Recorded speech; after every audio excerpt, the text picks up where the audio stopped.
Okay, let's get real here for a little bit, okay? See a lot of demos and stuff like that, and reason why you don't always need the biggest, the fastest, and stuff like that. And it's called using the appropriate tool for the job. Okay, now when it comes to drilling holes, this is the tool that you're going to use for most of these fasteners. Okay, for most of these drill bits, okay? This is very, very common, okay? So this would be the appropriate tool for these, but let's get real. When it comes to the big augers and the bigger hole saws, this is the appropriate tool, not that. So this is why you don't need to have a drill that's going to drive these things, because if you're driving these things all day long, that's going to be really hard on these things. So get yourself a hole hog, something more appropriate to the job. And when you're doing big holes with a hole saw, this is a better tool for it, man. Like, seriously, burn your tool out using these things all day long. No drill can survive this kind of abuse. This is for this. This is for something like this. But then once again, you come to fasteners. And, well, you see something like this, a little guy like this, it's going to be better suited for small stuff like this. Little things like this. Oh, we got our little Milwaukee here. This is what it's more suited for. Little machine screws, cabinet screws, small stuff, anything under 2 inches, it's more appropriated for that. And small drill bits under, I'd say about quarter inches smaller would be more appropriate to that. And don't use drill bits in this thing. This is for driving fasteners like this. Then you come up to your impact. This is what it's more better suited for. Stuff like this, okay? A little bit bigger, 2 inches to 4.5, 5 inches sometimes. And that, and also like your galvanized roof screws, machine screws, sheet metal screws, anchors. Now that's what this is more appropriate to. Look at the size of the battery. Okay, I'm not oversizing the battery. Now the drill, it's a little bit more universal. It can do all these things, but that thing is very heavy and very fatiguing for doing these little tiny things all day long. But it's better suited for fasteners of like 4 inches plus up to I'd say 12 inches. 12 inches by quarter inch diameter.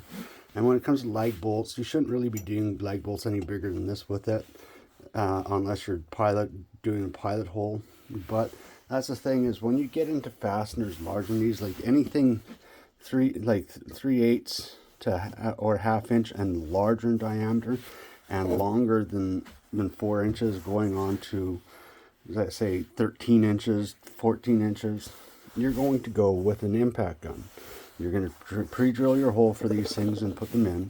But none of that, this thing's more made for stuff like this in automotive work, but in the construction world, you're going to use it for stuff like this and really big, heavy lag bolts and really large fasteners over 3/8 in diameter. And usually over, I'd say starting 6 inches over, but the drill will handle most of the smaller, like the smaller lags and stuff like that, no problem. Plus you also got the tool to drill the hole. But once again, it's just about choosing the right tool for the job. Now I just set this up quickly. I got more screws that I could have laid out in front of it, but this is just to give you an idea of which tool to use for which fastener, which job. Like if you're doing cabinets, you're going to want a small little light drill like this. If you do machine work, you're going to want a nice little small unit like this. If you're right in the middle there and you're doing stuff like this, right there, larger stuff and drilling holes, hey, a little more universal, but heavier and a little bit bulkier. For the heavy duty stuff, there you go.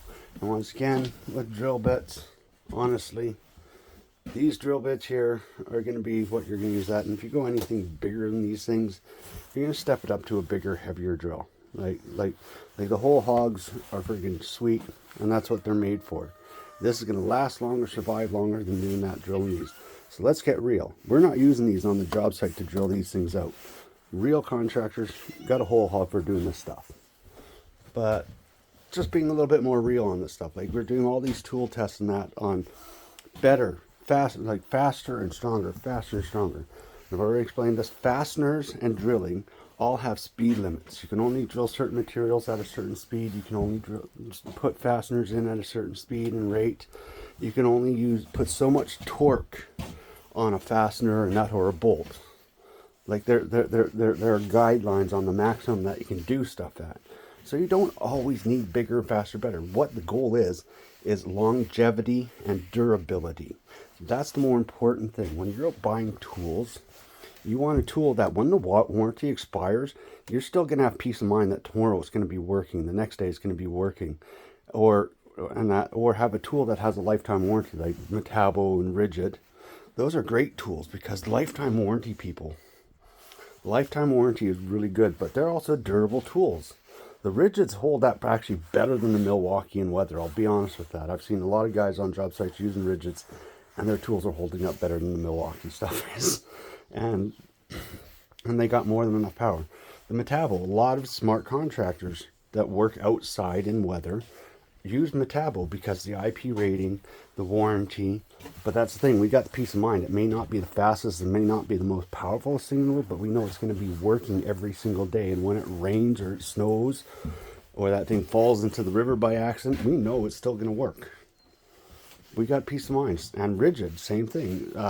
Flex, well, they're picking up their quality, they're getting there, and hopefully Flex grows because they could be the next big thing. They might actually blow Milwaukee out of the water and DeWalt out of the water. That's the thing, is I've gone through DeWalt. I started off in DeWalt, switched over to Milwaukee, thinking Milwaukee would be better. Milwaukee had the power, it had the speed, but it broke down really fast and wore out. Like, I've got every generation of these drills, from the original 18 volt, the 28 volt, the first like M series 18 up, and this one here's got a burnt out clutch, and the trigger works sometimes. The other ones, the triggers don't work, the chuck is broken, the clutch is burnt out. Two of them, the motors are gone, and they're no older than my Metabo. My Metabo has done far more work than those Milwaukees, far more work. It's worked harder and done more work. It's still going, no issues. It's never been warranted. I've never had to worry about it, never had to get it fixed. It's still going. There's a lot of people that have Rigid tools out there that are performing the same as the Metabo and that. And Bosch may be weak in power, have no power, but their durability is phenomenal.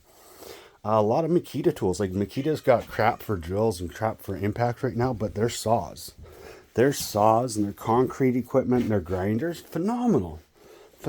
Durability, longevity, life. Like, that's what we use for our concrete grinding, are the Makitas, and those things go for years grinding concrete. So it comes down to choosing the right tool for the right job, and don't worry so much about fast and speed, faster and stronger, because there's limitations to everything that you're doing.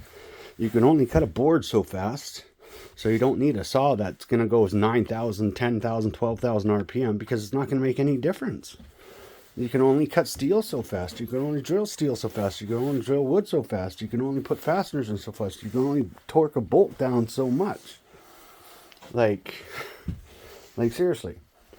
You guys are all been, like, thanks to social media, being tricked into going out and buying a new tool almost every single year because it's faster and stronger, instead of being told what is more durable, what is going to last, what is still going to be working at the end of the warranty, which tool is better quality overall and longevity.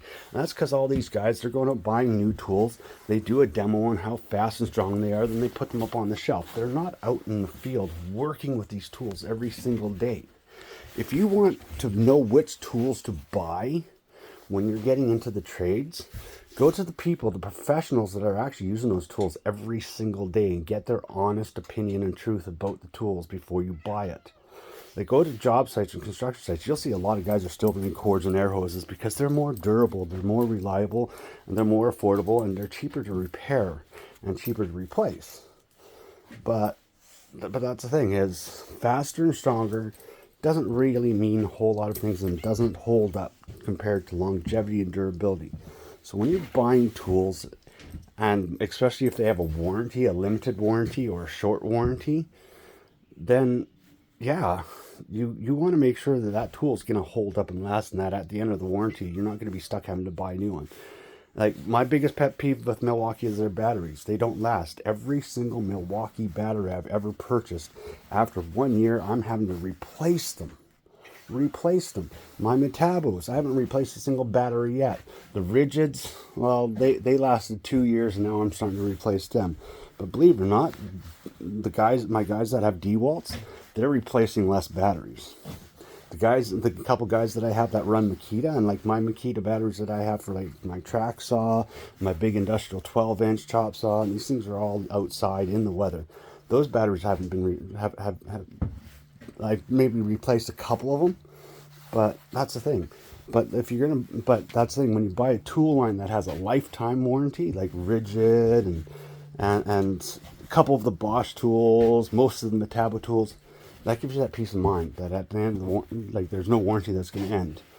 But also tells you that these companies are willing to back their tools. But you guys have all been brainwashed into faster, stronger, faster, stronger. Same with your cars and vehicles. You can only drive so fast on the road. You can only haul so much with each vehicle based on the weight of your vehicle. And that, like, oh yeah, we got a tow rating on our F-350 of 60,000 pounds, but unfortunately, you can't tow that much with it because it doesn't have the braking capacity to stop that load if the trailer brakes fail. So if the vehicle does not have the braking power and the weight to decelerate the trailer load or the load, you can't haul that. So yeah, it's got the horsepower to do it. It might have the axle to do it, but it doesn't have the brake or the weight to do it. See, there's limitations to everything. Stop getting sold on faster and stronger and start looking at durability, reliability, and longevity. That's where the money is. That's how you save money. That's how you make money. And buying a tool that breaks, that's going in for warranty every couple months, versus a tool that, hell, it's 4 or 5 seconds slower, but it's never gone in for warranty. So a little bit of food for thought for you guys, and these are my opinions and my views. So take from it what you want, and that. But yeah, just a little more reality here. Like, don't need bigger, faster, stronger every single year. Your 10-year-old drill, if it's still working and it's still doing the job, don't replace it. Keep it. Keep it until it's dead. Like, that's the thing is, and that's one thing that I hate about these test channels. Like, they're not coming back 10 years or 5 years or 3 years down the road going, well, this tool's been out on the job for 5 years in the rain, in the weather, getting worked every single day, and this is how it's held up. No, they're just doing it brand new out of the box. And then it sits on a shelf, never gets used until they want to demo it again or do a competition with it. And that's not a real way to test tools, really. It's not, in my opinion. But anyways, I got a grumpy cat that's crying, that's hungry, and I'll catch you all on the flip side. Right, Tiny? Say hey.